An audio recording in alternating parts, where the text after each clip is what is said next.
Hello and welcome to Phoenix Cinema Podcast Film Club, our second episode? Or Third episode. Third? episode. What's the... Yes. oh, yeah, of course. We had Due James to Bond and then Alien. Yeah. yes. Yeah. And now our third Lost count episode. already. Oh my God, I know. What the hell? I'm not ready for this. Bear with me, folks. Yes, our third episode of our film club, chosen by Stefan Krieger, composer of the podcast, editor of the podcast, and he chose the 1995 movie Safe, directed by Todd Haynes. Oh, yes, you have a synopsis. Yep. Let's go for it. Cool. So, Safe centers on Carol White, played by Julianne Moore, a quiet suburban housewife in 1980s Los Angeles. Her comfortable life begins to unravel when she develops mysterious symptoms, fatigue, coughing, and anxiety, seemingly triggered by everyday chemicals. Medical professionals offer no clear answers, and her condition worsens, leaving her increasingly isolated and fearful. Seeking relief, Carol turns to alternative therapies and eventually joins a New Age desert retreat called Wrenwood, which promotes healing through self-awareness and personal responsibility. This film explores themes of environmental illness, psychological vulnerability, and suburban alienation. With its slow, unsettling tone and ambiguous narrative, Safe raises questions of the nature of illness and society's response to invisible suffering. Very nice. I'm glad you read that, actually, because it's helping to center my own thoughts about what the fuck this movie was even about. It's an ambiguous one, that's for sure. Yeah. Totally. And I mean, Stefan isn't here to discuss why he picked it, but I know that he'd never seen it. We had never seen it. But Zalan, had you seen it? No, I mean, it's funny because the day before I got the email from you about this particular choice, I watched a film called Night Moves, which is about environmentalists try to, just commit a plot. Is that Gene Hackman? And it was Jesse Eisenberg, and it's a Kelly Reichardt film, which is one of my favorite directors. But when I was looking up, the research for this one and then just the background, like Todd Haynes is actually produced Night Moves. So I was like, oh, this is just meant to be. I just watched a film that was probably, it's still in his mind to produce and carry on and just intrigued by, try to explore different narratives.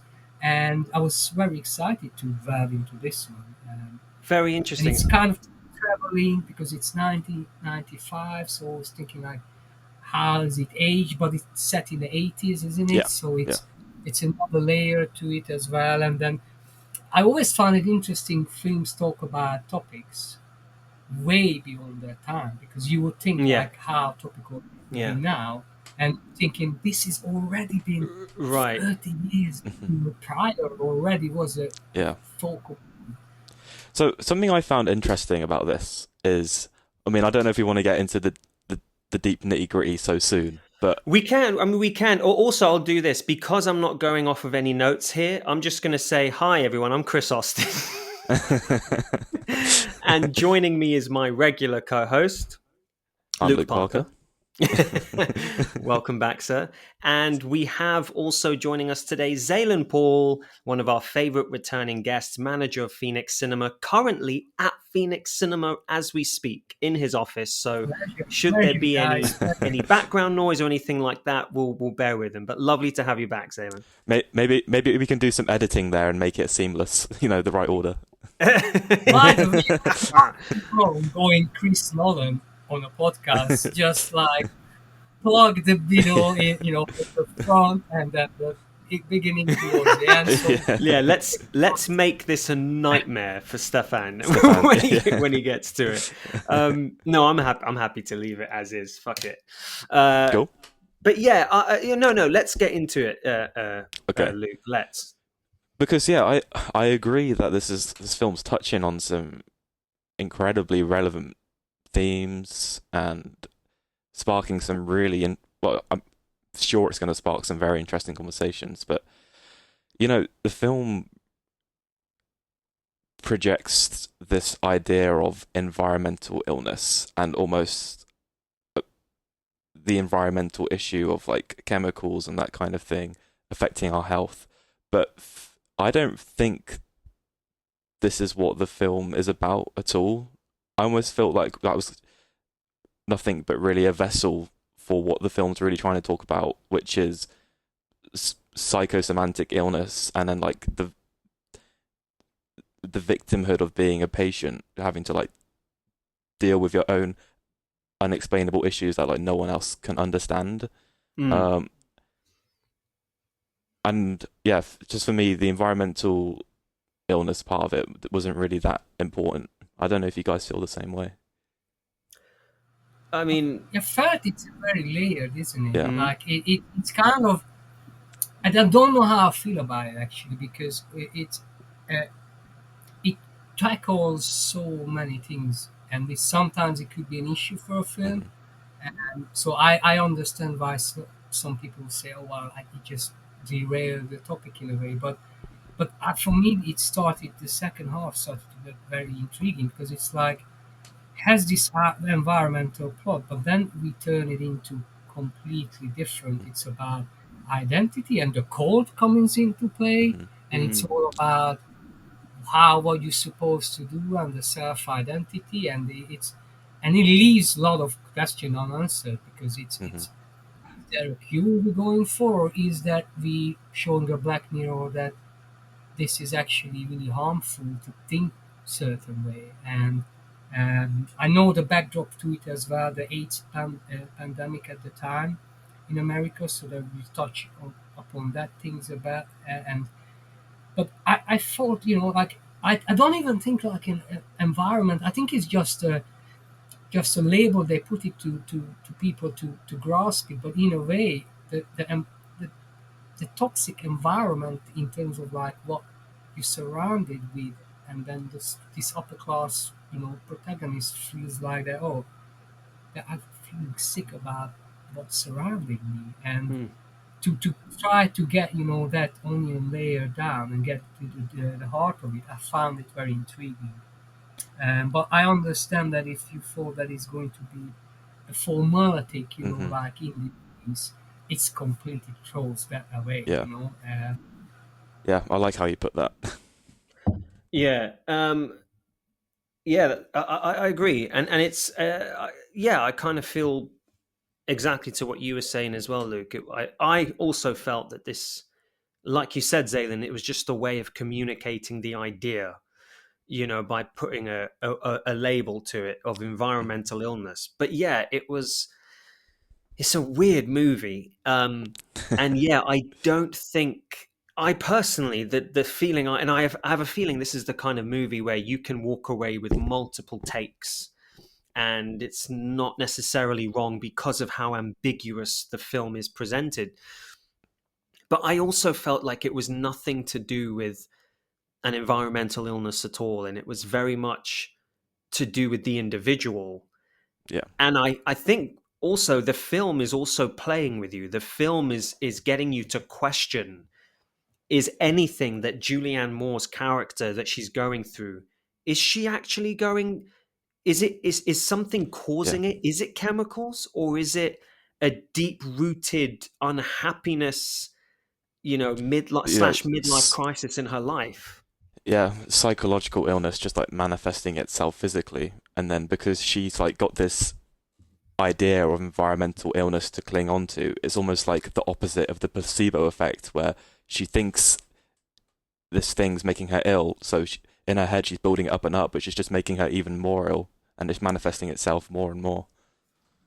Yeah, and it, that's we. fantastic. Yeah, Sorry, Zena. you're right. Yeah, you're saying that, exactly right. Like it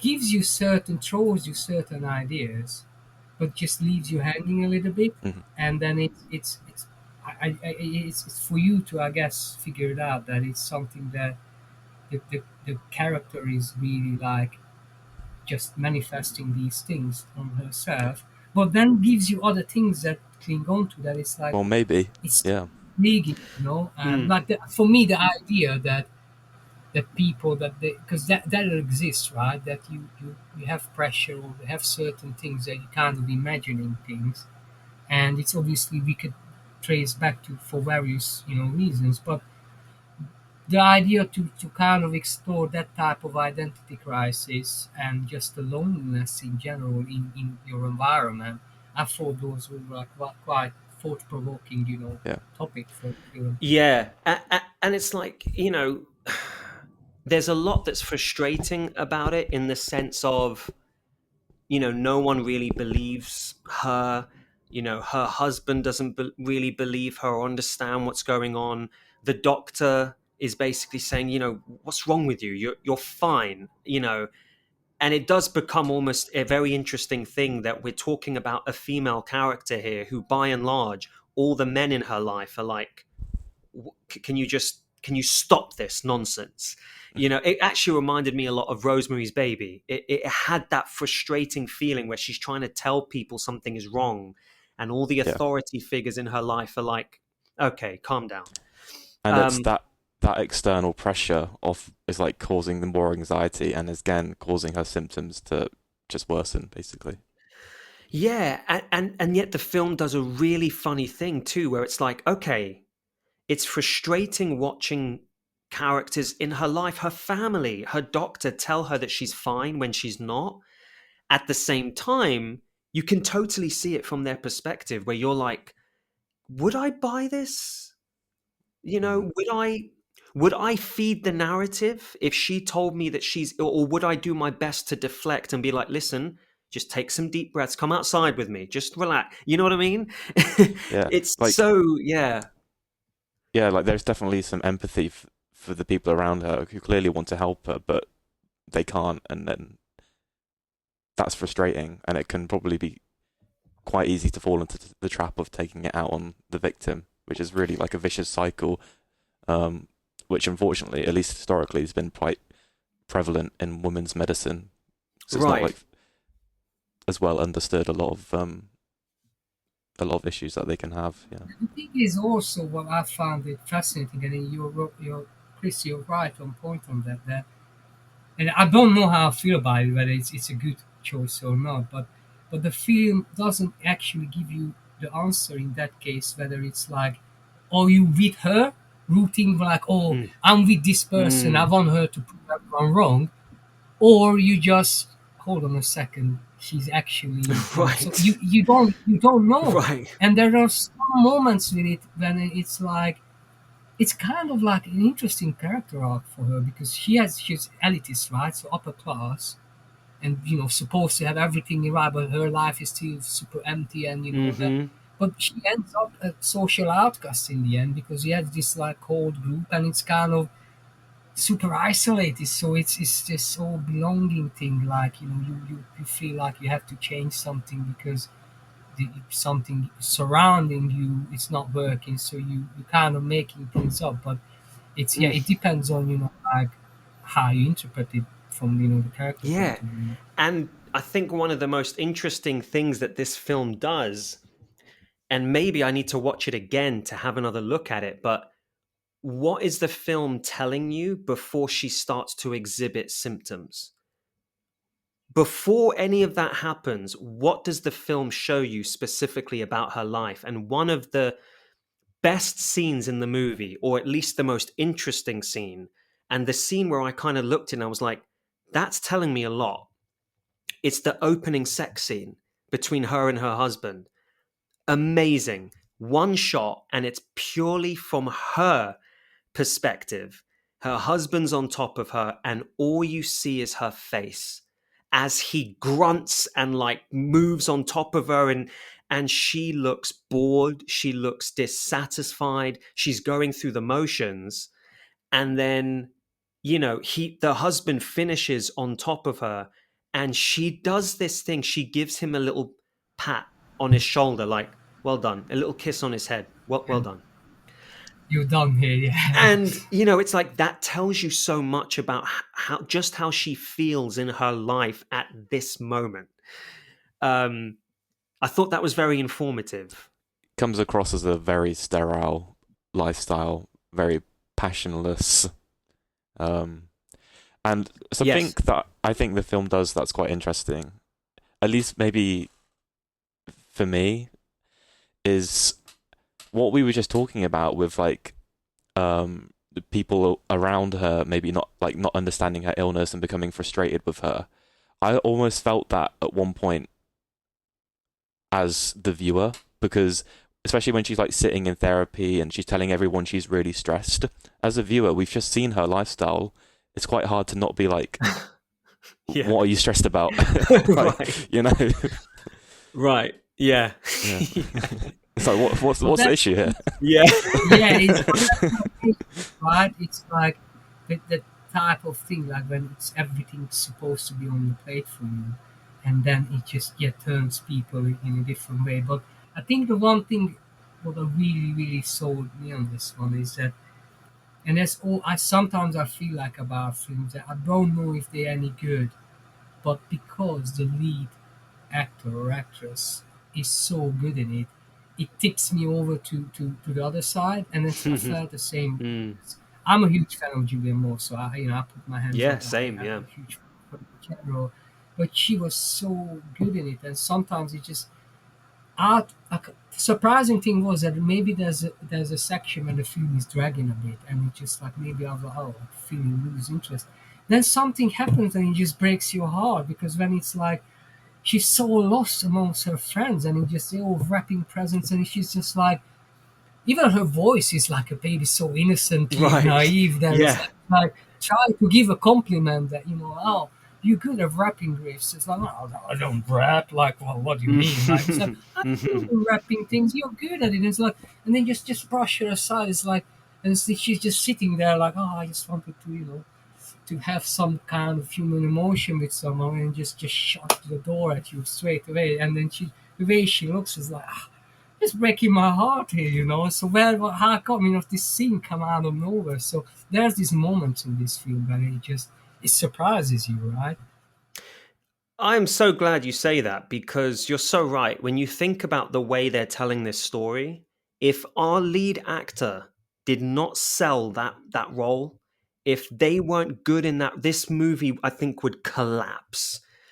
And what is so important is that even if we're not sure what's going on, or if we believe her or not, for damn sure she believes it. She believes it, and that she sells that so well. And we can get more into little performance parts of her when we get to her in that list. But yeah, I couldn't agree with you more. She's fantastic in this film. um, there's another moment in particular I'm thinking of. I'll tell you later where I was just like astounded by her. But yeah, this movie takes it sort of adds another level when we get to this. What is it? This It's like retreat, this wellness retreat, retreat kind of thing. wellness. Yeah, Yeah, that's it. yeah. I mean, the The, film's like I feel like it's split into two quite distinct halves, isn't it? Um, yes, yeah. Yeah, indeed. absolutely. But even in genre, like because it's you know it is a psychological drama, but some people would call it as a queer horror. There is a lot of like, because the way it starts straight away, like very ominous, and I'm curious what you think of the music, because you always pick up on the sounds and stuff in the film, but it was kind of like it's a lot of like low level like hummings and like Yeah, machinery and like air conditioning on, so it's like yeah, I think they try to frustrate you even with the sound design or just make it like a bit claustrophobic. And then I think probably, I don't know, I haven't read interviews with the director if he said like he looks at it as a psychological horror drama, but I think those were intentionally like, just to try to add that like there's always something working in the background and maybe for her to be constantly like being paranoid about things around her surroundings. yeah. I mean, there was nothing quite as overtly horror-like as that moment where she looks off in the distance, and what's the character's name? And that's like on the poster, the one who's completely dressed in just head to toe covered and is like walking with this strange gait in the fields, just staring at her, I was like, Jesus Christ, that's creepy. you know, um, yeah, it's so strange. What did you guys think of the retreat, or of the people there, of the people leading it? Did you, because that was, again, it's so murky as to what's actually going on there. Yeah, you know, this isn't my interpretation. I'll say that I've read this online, but I think it was really interesting is how some people interpreted it as this wasn't a environmental illness retreat. It was actually like just a recovery space for mental illness, and it was like um it was almost like Shutter Islandish, where it was actually like she was Yeah. a she was there trying to recover for her very specific mental illness, and they just were kind of had that guise, that facade of being about environmental illness, to help her recover. Oh, And that's interesting. So they were yeah, playing, they were just playing the role for her. yeah, yeah. Oh, I never thought about that. I never saw it that way. And That's very interesting. I think based on my how I interpret the first half, which is like the environmental illness isn't actually a thing, and it's her building this up in her head. I quite like that interpretation of the second half. I'm not sure, like exactly what I think about it. There's a lot to unpack. It's Yeah, a for core sure. element. I think for me, it's the way I see it is that is unfortunately, the vulnerable and the people who are desperate. They always been the people take advantage of it. So I don't know how I feel about that. I think yeah, like it's something fishy going on about this group, and it's kind of like collecting these souls. But I think she finds some solace in it. But Yeah, it's a question. yeah. Is the film asking in the end that is this, do you think this is the solution, or because it's, I don't know if she's, if I think she's getting worse She's getting really. worse. She's got In literally my got opinion, lacerations all over her she's face. losing, Yeah, yeah, she's actually going down, yeah, the rabbit hole. um so it's kind of, it's very dark, isn't it? Because you kind of like, okay, I'm trying to get away from the topic, try to find a solution, and it's like saying that the cure is actually making you worse. Well, that's what it is, isn't it, in this setting? Um, Yeah. but it's interesting. I think there's down to be a different interpretation in the end as well. I mean, self discovery in a way, but discover yourself are completely losing the plot with your surroundings in a way. I mean, is that a way to come to that conclusion? yeah, and she's kind of ended up making herself more alienated and more isolated in this journey of recovery and self-help, um, Yeah. which is quite common. Yeah. And this is why I don't trust them whatsoever, even though I can't specifically nail down what their intentions are. But when you're feeling vulnerable and alone and isolated, and you're trying to tell a narrative that no one is understanding or believing, and then someone just speaks key words to you. Are you feeling this? Are you feeling this? We know what you're going through. Come to us. Boom. I mean, that is, why wouldn't you go all in? And I think, yes, that's what they're, maybe the word is preying on, a type of mental illness that they can then, exploit, you know, because the movie ends in, there's no resolution here. We don't see what happens next. And I thought that was we are jumping to the end there, but I thought that was such an interesting place to leave it.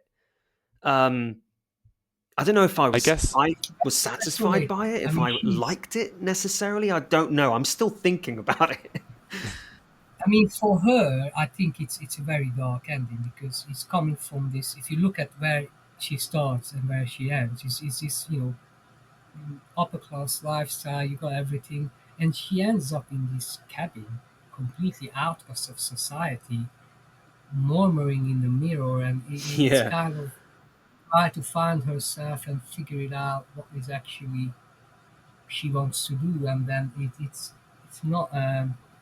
Yeah, I mean, there's different ways to look at it, but I don't think it's a positive thing for her. Yeah. And I think that's where like the parallel or like the metaphor for the AIDS crisis really becomes most prevalent there. And because, this is 1995 this is made, so okay, it's towards the back end, well, way towards the back end of like the AIDS crisis, but about how people with AIDS, they were so alienated from society. Yeah, really powerful stuff. Oh, yeah, and then I mean, It's a even combination. c- Yeah. contusions would occur with AIDS as Yeah, well, wouldn't Yeah. it? yeah. Hmm. Mention it as well. Like it is in towards the end when Mm. she's in a court, they do mention it. So it's definitely.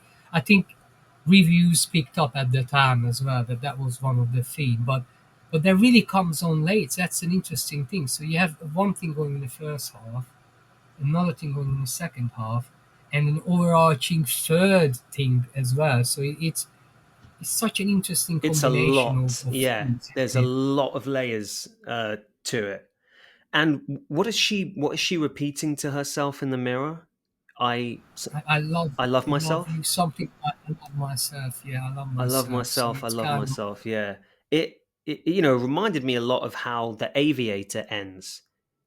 Just the way of the future, the way of the future, the way of the future in the mirror, and that and his mental health, the way that's been accentuated throughout the movie as well. Yeah, felt a lot of parallels with that. All right, so the in terms of cast and crew, if we have a look at it here, we've got a composer. I've got no idea who it is. Ed Tomney was the composer of this movie. Has done quite a lot, to be fair. Uh, I'm not too sure as a composer, but he has worked on like soundtrack and music department on a bunch of things. Um, as a composer, I'm looking at his credits and I can't for the life of me. I don't recognize any of them. There's nothing that, yeah, like any of them. This is the only recognizable credit, but only recognizable because Stefan chose the movie. To be honest, I'd never even really heard of the movie before. Uh, but I mean, he like is listed on soundtrack for the movie JFK, Oliver Stone's movie. I don't know what he did there, but really not well known. I'll be honest, I don't really. Yeah, the music didn't really stand out to me too much in I this think film. there's not I th- much. It sounds, isn't it? Like I think Yeah, it's deliberate choice not to mm. to have these weird things Well, machinery I around. I actually didn't mind it, and I think in the first half of the film when she's still like getting trying to understand her illness, like I think the music, it kind of reminded me of the music from another Todd Haynes film, which was May December, and that it just actually uh-huh. really helped to accentuate kind of the anxiety and the uncomfortable feeling watching the film. So, I agree it's not particularly memorable, but I think it It plays its part. Yeah. plays its part. Yeah, Yeah, yeah. that's a great point, actually. Yeah, you make a really good point there. Um, yeah, so yeah, okay, but yeah, I don't really, I've never really heard of him. Um, and to be honest, is he even still working? I, I don't think so. Um, let's have a look. Last thing he did was 2018. Mm. A composer for Native America, which seems to be some sort of TV show. Documentary It's kind of more of thing. a reality series. Yeah. Oh, okay. Um, okay. And then moving on to producers, I don't really, there's no names that are really standing out. One of the main producers is Christine Vachon. She's produced a lot. I mean, she was Oscar nominated for Past Lives Yeah, a lot of big hitters recently. from the last few years, that's for sure. Big hitters, yeah. Yeah. I mean, I'm seeing that she's worked a lot with Todd Haynes. She Different produced Man from A last year. Different Man. Yeah, First Reformed. Absolutely in the indie circle, yeah, so many good indie films. Like Yeah. yeah, So yeah, she's wow. I've never heard her name, but really got quite a lot there. And Yeah, I mean, if we are to look at the cast of the movie, so Julianne Moore is, I mean, what else can you say about her? What a career. What an Such actress. underrated performances as well. Like she Yeah. really, absolutely, like on the like it's just perfect for this role. Like even as I said, the voice and just kind of you really feel for her, and it's and but she has some moments when it's like yeah, like she really grabs your attention, and because of her the way she portrays this, that's how you really like carries the film. Yeah, it's did you ever see the movie she did Still Alice? Oh yeah, that's she won the Oscar for Oh, it. did she? She's quite yeah, she won the Oscar Okay. for it. I Right. never saw it, but I all I could think about was that, knowing the kind of just thinking she does this so well, playing someone whose like mind is just completely deteriorating, and it's brave. It's brave to do that and to portray that and to be that. She's so good at it. Yeah. I wonder if Still Alice was, if Safe was just this amazing test run for whoever directed that movie, who's probably like, yeah, I know who can do this. You know what I mean? I mean, she was great in May December as well. Like I she's yeah. loved May Actually, December. It's one of my Really? favorite films from the last few years. Yeah, It's I'm good. with you yeah. there. Yeah. It's good. Yeah. And that has a lot of interesting themes as well, obviously. So it's interesting director Todd Mhm. Haynes, definitely, and it's remind you it's only his second film as well. Wow. So it's for a second feature. This is already just the sheer ambition of what we try to. It's not perfect, of course. There's some pacing issues, but the ambition and how we want, and I'm pretty sure having to talk about him about the film would probably open up more things when you watch it again then with oh okay so this is what I have no and doubt. that's Yes, of that I have no doubt. And this is the first time he worked with Julianne Moore. So they've worked together 3 times. The second time was in a movie that they did together called Far From Heaven. And she was nominated for an Oscar for that movie. I've never seen it. It's herself, Dennis Quaid, Dennis Haysbert, Viola Davis, Patricia Clarkson, really solid cast.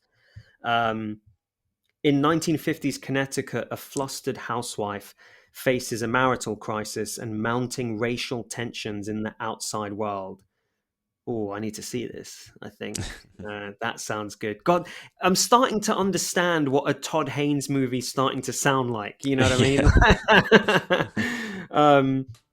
But I yeah, mean that was quite a year for Julianne because she got double nominated because that was the year when the hours were out so in funny enough she lost that but lost like Nicole Kidman won for an hours, and then she got nominated for the hours for supporting role. So it must have been such a great thing. I got nominated twice. My co-star wins the Oscar. yeah, It's yeah. She was terrific. That was as well. Like it's really suit around. She picks certain films that it's you look at someone's filmography and you look at it. Oh, okay. These links to that one, that links to that one, and it's fascinating when someone's like purposefully picks certain films that suits the indie scenes or what she likes to portray and in general are fascinating I love that. stories. Yeah. And I have to say, Zaylin, your Oscar knowledge is on point so far. You knew that she won the Oscar for Still Alice, and you knew she was nominated twice in the same year, one for Far From Heaven, one for The Hours, one lead, one supporting. That's impressive. Anyway, so just to point out before I take too much credit for it, it's just happened to be Nicole Kidman and Julianne Moore, one of my all-time favorites. So it's I wouldn't have this knowledge to Oh, to okay. everyone, but we actually were talking about one of my favorites. So yeah. Oh, okay. Gotcha. Gotcha. Incredible. Yeah, no, that is. And on top of that, my wife that year, I just gonna give a even more like controversial take. I don't even think that was her best performance, Nicole Kidman, because there was a film called The Others, Oh, and yeah. she was absolutely fantastic. But it's just horror films. People just don't seem to I get the same know. Yeah. great I know. I horror. loved You know, the others. I haven't seen that in so many years. You know, Tom Cruise is like one of the main producers of that movie. I guess this was when they were still together, but that is a fucking good movie, man. I think that I- film traumatized me when I was a kid. I think I Yeah. saw it way too young. Yeah. The, and that's her favorite film because I saw an interview. They asked her like, "What is your favorite film?" And you know, Nichols is incredible because people usually give you your, "Oh, I don't know, I love that more," and you know, they don't give you the yeah, answer. yeah. She's like, "Of course, I know it is. It's the other. I would love to do a sequel to it." It's like, "Ooh, please tell me more. Tell me more." Yeah. Love to It's see that amazing. And happening. the house alone, that location was incredible. Oh my God. And the grounds and yeah. Yeah. Oh my God. You're bringing it back there. I'd completely forgotten about the others. Yeah, I was going to say as well on Julianne Moore, there was that one thing that just really gutted me was she first comes to this wellness retreat and she's been introduced to people and all of that and talking to people and then she takes herself away at one point, doesn't she? And she enters that room in the middle of the night and Todd Haynes shoots it just from outside. So you're hearing the crickets, you're hearing the trees, and you just see her standing in this darkness, and she just bursts into tears. And it's so interesting how Haynes does not decide to go in close. We're not with her. We are removed from her from a distance, and the then the in entire time we're at the retreat, there's the only close up in that whole section of the film is the very final shot. the end. Mm. Because it isn't that further like underlines her isolation because in a Mm, weird way when you get closer you take the audience Mm. to her, yeah. but by staying away you're thinking like, I'm just gonna leave that character suffer Mm. over there on her own, nobody else, there to help her. And it's, I think those are, as you say, rightly point out, those are specific, director choices that just enhancing the story that you wanna portray. Really good point. Yeah, really, really good point. Absolutely. God, my appreciation for the directing is really increasing as we discuss it. So then you have who else in the cast? Xander Berkeley, who plays her husband Greg. Um, I think he's good. I mean, he's just one of those well-known character actor faces, right? You've seen him in like a million things, and if you put a gun to my head and you just showed me his picture and you were like, tell me his name, I could never do it. And honestly, that is the acting career I always wanted for myself. For people to look at me and go, oh, fucking yeah, he's that actor. What's his name? No idea. But wasn't he in that thing? You know what I mean? Like, that is great to me. And this guy is that. And he was I he think was solid. I think this was a hard role to play as well. True. I feel Yeah. like throughout the film, I kept crossing the line between like not liking him and then feeling sorry for him and like going back and forth. Um, yeah, Yeah, I And mean, tough, I mean, the ending as well, like, that's another heartbreaking scene when it's like, can't even give a hug to the husband because of the yeah, smell. Imagine that, like, oh, wait, you stink, I can't give you a hug. Like, to get it, like, yeah. it's, how do you deal with that? I mean, it's not easy to, but yeah, as you're right, he's such a good character actor, and he has such an incredible, like, I'm sure if you pull his IMDb page, there's so many roles in TV as well. I Television. I mean, knew him from TV shows as well. yeah, he was Um, to go all the way back to 1981. He was in an episode of MASH. I mean, that is how much the guy has worked. He was in the A Team. He was in Cagney and Lacey, Remington Steele. I mean, The Twilight Zone, West Wing Moonlighting. as well. West Wing, rings about West Wing and probably Which one? 24 as well. West Wing definitely was in an episode Oh yeah, because I probably. Yeah, no doubt. Yeah, I mean, maybe yeah he's when you great yeah when working. I mean, Miami Vice, and again, so many TV shows and movies. L.A. Takedown, The Fabulous Baker Boys, The Grifters, The Rookie. Terminator 2, Judgment Day, Candyman, A Few Good Men, The X Files, one of my favorite shows. Apollo 13, Leaving Las Vegas, Heat. Fucking hell, he was in Heat. Like, tell me who he was in Heat. I don't know. He was in Heat. Probably has more, Oh, but that's you take those as well. oh yeah, yeah. The Rock, Bulletproof. Look. This is crazy. I mean, he's got that kind of IMDb list where you could just go, boom, just scroll, and then boom, and the screen is just moving with credits, and you just stop it at any point and just pick one. Yeah, damn, the guy has worked. But and there you are, The West Wing. Yeah, you're right, Zaylin. Yeah. Uh, Yeah, and to what you're saying, Luke, really hard performance to do because how do you not come across as just an asshole, you know? And sometimes he does, but sometimes you get it. How frustrating would it be for you? There's a moment early on in the film where she's like, "I don't feel well," and he gets so angry, like it almost looks like an overreaction. He's like, "How can you be sick for so long?" And he sits on the edge of the bed, and it feels cruel. And yet, when you think about it, it's like, no, it's he's only human. I understand that.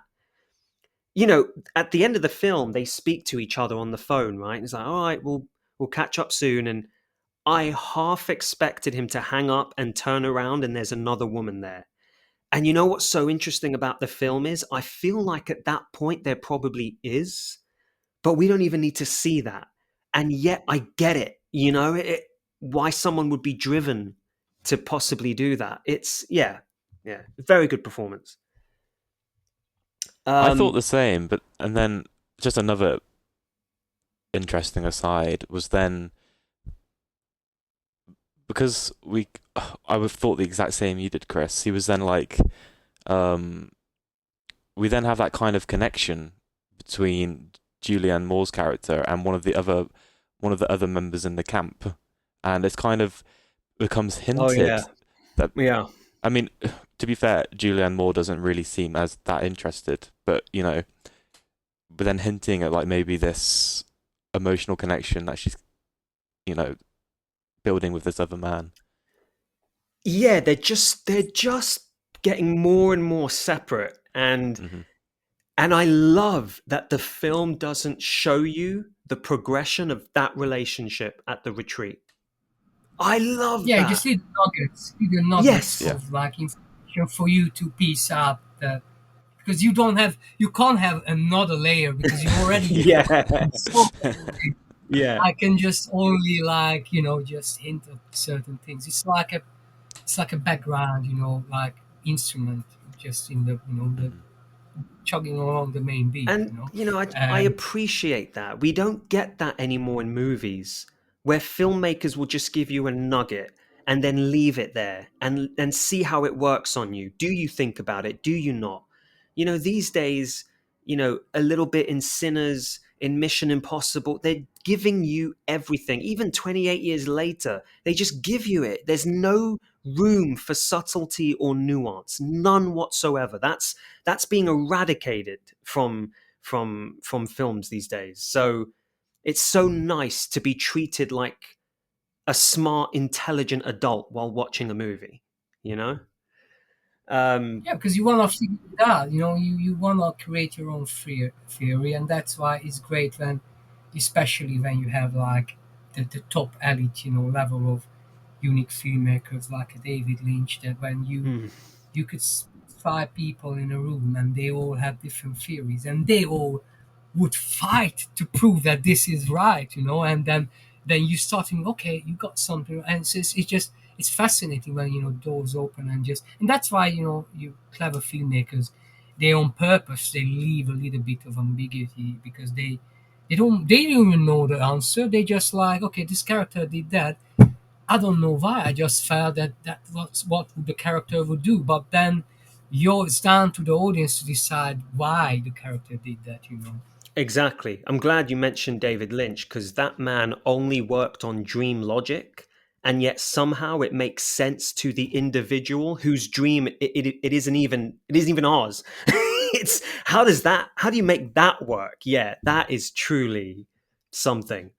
Um, what's funny is in this list of credits, Dean Norris is listed as being in this movie. Dean Norris of Breaking Bad, Hank.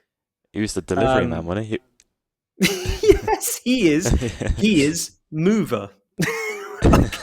Oh my god. Okay, it's reassuring to know that the guy was probably struggling for a very long time before he eventually, got the role that would define his entire career. It doesn't matter what he does before or even after. Um, so yeah, Dean Norris. I didn't even notice him. Did you notice him, Luke? I noticed him. Oh, Yeah, did you? looking quite young. Oh, Yeah, Well, he was excellent. nominated too as well, so it's probably maybe a castmate brought him along. Uh, so that happens sometimes. Right. Yeah. Yeah. Yeah. Um, and to be honest, I mean that.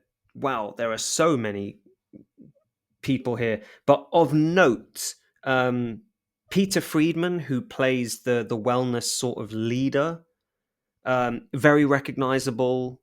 Again, just like Xander Berkeley, he's someone who I know his face. He's been in a million things. Uh, you know, again, I will never know his name, but he's there and he's great. He's really, really great. Um, yeah, I don't know. There's this. He plays the role. So yeah, a talk about ambiguity. I mean, do I trust him? Do I not? Is there? yeah. What He is did your give off a bit of intention? like cult leader energy, didn't he? Yeah, certainly, Yeah, yeah. certainly.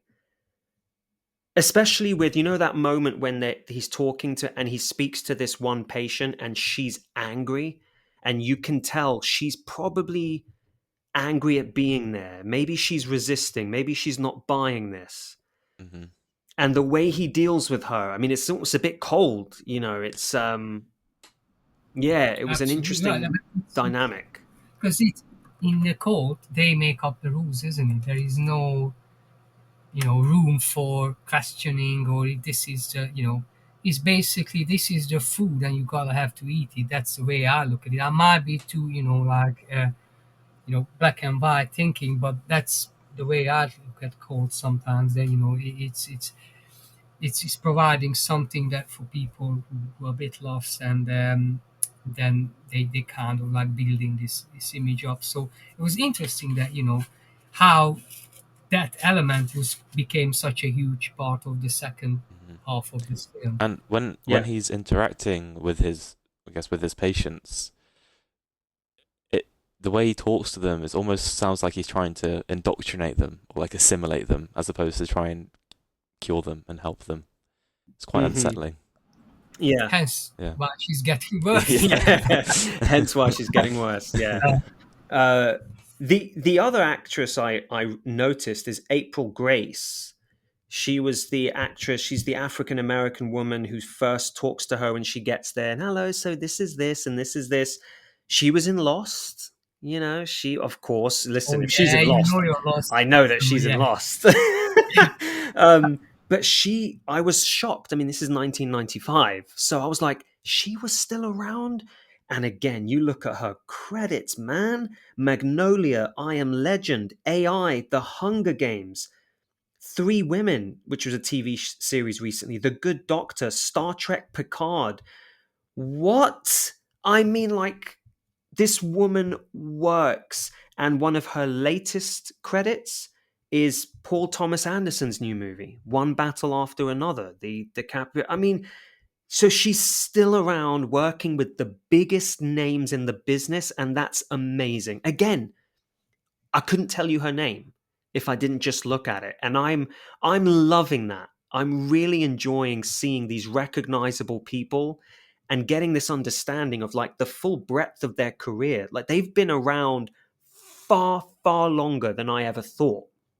And I don't know, maybe And it's important because like sometimes they people scoff at it that let's say, you're a known actor and then maybe you get a tiny role.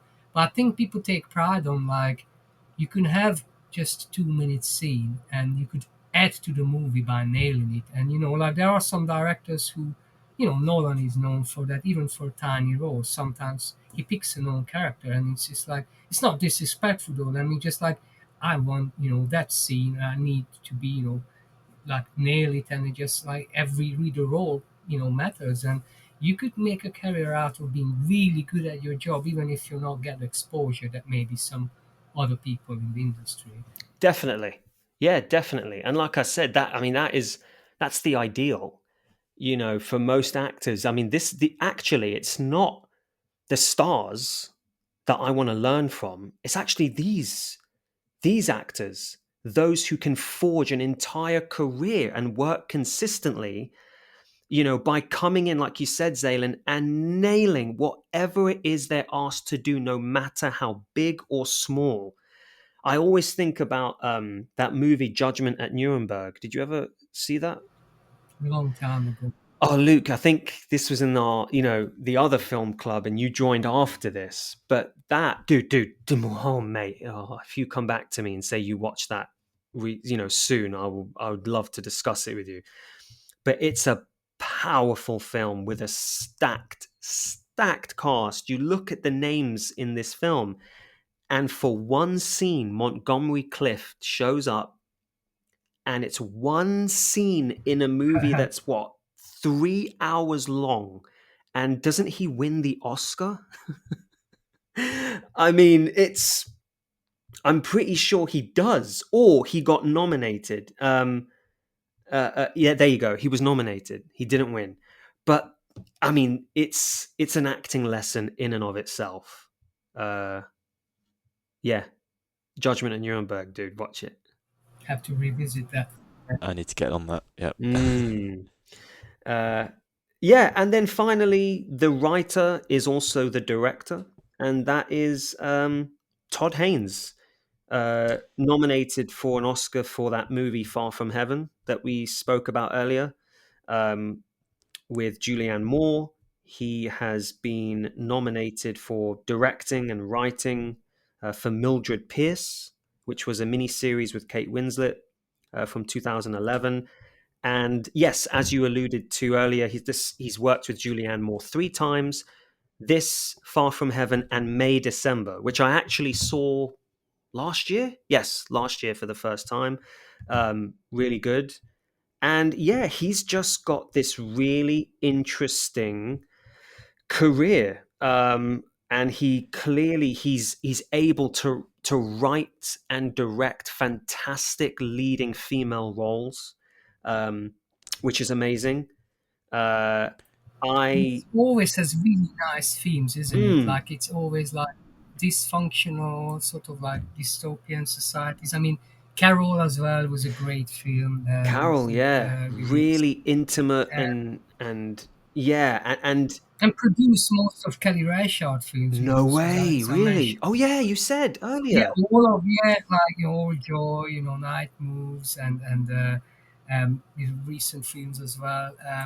So I think it's yeah, he not only does his own films, but he has an eye to interesting stories. And obviously, Dark Waters is such a, like, the perfect match for this film as well, because that's actual the Yes, environmental exactly. story. And I was just about to yeah, say that. It's a good movie. Yeah. I've only seen May December and Now Safe, but I'm so curious now to make my way through the rest of his filmography. Oh my Just based on word. these two, because I've loved them some gems, both. yeah, you're Ye- gonna find some Yeah, gems there, Yeah, you are. 100%. You sure, are. I sure I mean, will. some are very much lauded. Yeah. Hmm. And then he directed that documentary that everyone raved about in 2021, The Velvet Underground. Uh, about the Velvet Underground, yeah, which was what, one of the most influential rock and roll bands Mm. of all time. And I think that's on Disney Plus or it's on Apple. Um, I watched some of it, but yeah, no, he's a very lauded filmmaker, and he's Also, it's the Bob Dylan one, right? Like I personally, people have different opinions, but I think that's the best Bob Dylan film I'm not out there. there. I'm Not There with Kate Ah, Blanchett, absolutely incredible in it. It's an interesting take on Dylan as well, because different characters portraying, and as you mentioned, like, again, picks a woman to play the title role of Bob Dylan, and she nails it because she's better than anyone else. wait, Honestly, what? Kate Blanchett in I'm Not There 2007. She's incredible. Like obviously Julianne Moore is in it as well. Heath Ledger. It's an incredible film. Um, Oh because my. it's all each characters they portray a different, like, time and facet of Dylan's public persona. One of them plays a poet, other one plays the outlaw, and then the rock and roll Martin. So yeah, it is. It's it's probably one of his best films in my opinion. That I've never seen it. And I didn't realize Julianne Moore's in that as well. So then that's four times they've worked together. And Peter Friedman, who played the wellness leader, is also in that. So he works with the people that he likes. I mean, have you seen this cast? I mean, the poster just says Christian Bale, Kate Blanchett, It's Marcus stacked. Carl Franklin. It's I don't know who stacked. that is, but Richard Gere, Heath Ledger, Ben Whishaw are all Bob Dylan. What's so funny about that as well, and I was telling Luke just now before you joined the call, Zalan, I'm halfway through A Complete Unknown, and I think I'm happy to be halfway through it. I may not even finish it. So, Worth finishing because the last half an hour is actually the best part of the movie. oh, really? Okay. At least if I can give you something to hold on to, but yeah, Okay. last half an hour. If you can get to that part, you could land this All plane. right. All right. I may do it. I'll let you know then. Well, I love the music from it, but yeah, just to say maybe I'm in the mood for something like this. Another Dylan fix, to be fair. That's great. Yeah. Well, all right. So that's that for cast and crew, really. Like you said, Zaylin, this was only his his second film that he directed. The first film he did was Poison, 1991, and it looks as if it's a movie that's in different segments. I'd never seen it. Um, it says it's three intercut stories. A boy shoots his father and flies out the window. A man falls in love with a fellow inmate in prison. A doctor accidentally ingests his experimental sex serum, wreaking havoc on the community. That sounds like the more interesting segment. That sounds like a trip. um, interesting, yeah. But all right, so that's safe. Awesome. Th- there's a lot to go into, but I guess we can wrap it up. I mean, any other final thoughts on this movie? I still don't know even quite how I feel about it, to be honest with you. Yeah, for me, even though I think I loved it, it was also a very uncomfortable watch. For sure. Um, Yeah. I mean, I think I love it even more after our like initial conversation, and I definitely have a new appreciation now for like a lot of the stuff that was going on, particularly Todd Haynes' direction. Um, Same, dude. Yeah. Purely because of this conversation, it helped to really just get some thoughts and feelings out on this one. yeah, Yeah. and it's been a long time since I've seen a film that's this heavily layered and just like jam packed of different themes and ideas and ambiguity, Mm, and yeah, it's mm, quite refreshing to be yeah. honest. Yeah, Oh, I second And that. and with the tour de force of Julianne Moore, so that it's I have to say, for me, that's really what got me to watch the film, Mm, even before. And as I say, like, probably it's one of those things. It's not where you're gonna like run down to watch it again, but when you do, yeah.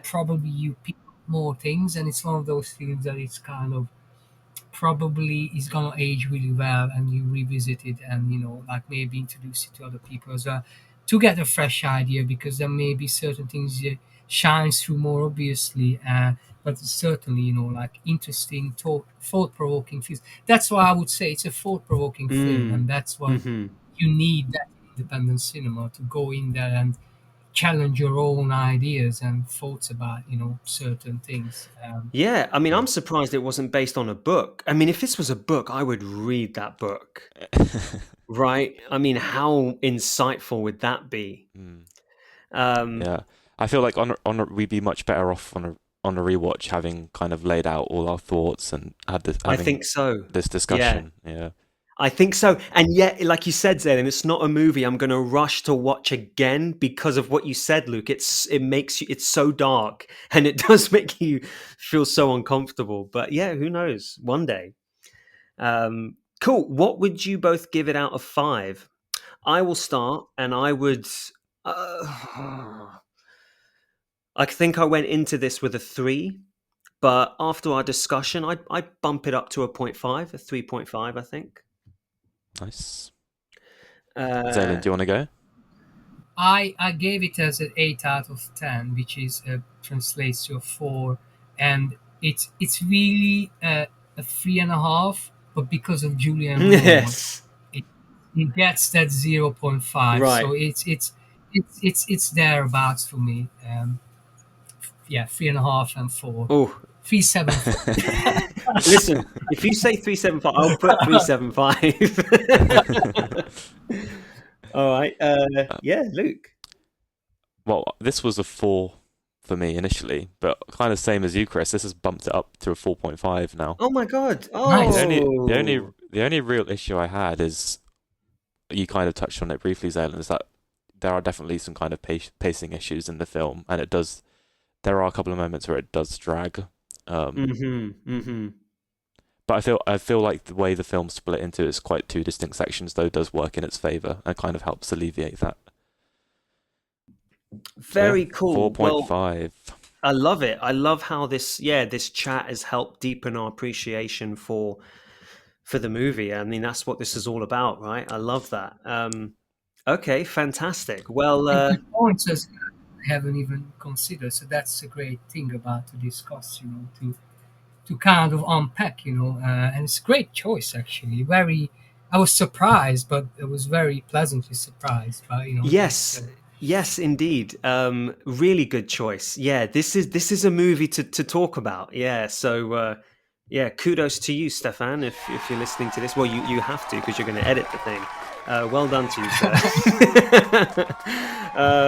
But yeah, okay. So that's it for safe. Up next is Hannah's pick, and she couldn't be with us today. I think she's visiting family. I think I can't remember where, but she did let me know what the next pick will be. So I will announce it now, and that will be, drum roll, please. We'll add that in. John Roll. I'm doing that. 2002's Spike Jonze movie adaptation. Wow, love that film. Oh, great. Really? I've never seen it. I watched it not that long ago. Yeah. Oh, really? It's going to be another interesting discussion, I think. You're gonna have a good time with it. Okay. I think it fits the theme, I guess. So I have to think of have something similar, I guess. Ooh, I like it. Because, Well, yeah, it's a nice follow up. This one, the adaptation. you'll be up nice. next, Zalan. You'll be up after this. Yeah. So think on it. Think on it. Is Spike Jonze the director that did Her? Yeah. I love that movie. I love that movie. Adaptation is very different before you get your hopes up. Oh. not saying it's bad. Not saying it's bad at all, but yeah. Okay. All right. Cool. I'm super excited. We'll discuss when to be back for it. But yeah, thank you, Luke, and thank you, Zalan, for joining me today. Pleasure to have you as always. Thank you. It's our pleasure, yeah. We'll see you on the next one. And thank you for listening, everybody. Have a safe one, guys. What was that? Have a safe one. I just say, I love myself. I just keep saying the same. If there's one thing you take away from this movie is before you go to bed tonight, look in the mirror and say, I love myself, I love myself, I love myself. Cut to black, directed by. Thank you for listening, everybody. Yes, our episodes are edited by Stefan Krieger, and our film club music is by Stefan Krieger as well. Different from our regular Phoenix Cinema podcast theme. It's the film club theme. So enjoy that as we play it on the outro, and we'll see you next time on Phoenix Cinema Podcast. Bye-bye.